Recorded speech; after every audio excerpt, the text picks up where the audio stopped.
আসসালামু আলাইকুম রহমতুল্লাহি ওয়া কি অবস্থা সবার? আশা করছি সবাই ভালো আছেন।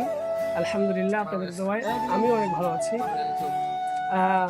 আমার একটা ধারণা ছিল যে শহরে শীত পড়ে না বা কুয়াশা দেখা যায় না সচরাচর, বাট এখন বাজে প্রায় 2টা। আমাদের এখানে এখনো কুয়াশা, রোদ আছে কিন্তু কুয়াশাও আছে। আমি আপনাদেরকে একটু দেখেন, এই যে দেখেন, এখন বাজে প্রায় 2টা, বাট কুয়াশার জন্য কিছুই ভালোভাবে দেখা যাচ্ছে না, মোটামুটি দেখা যাইতেছে। আসলে আমি গত 3-4 বছর ধরে নারায়ণগঞ্জ শহরে এত কুয়াশা দেখি নাই, বাট এবছরে অনেক কুয়াশা হয়েছে, অনেক ঠান্ডা পড়েছে। আমি আর কি ভুল প্রমাণিত হয়েছি আজকে। এটা আমার মনে হতো যে শহরে বেশি শীত পড়ে না, কিন্তু ইদানিং আমাদের নারায়ণগঞ্জে অনেক শীত, প্রচণ্ড পরিমাণে শীত।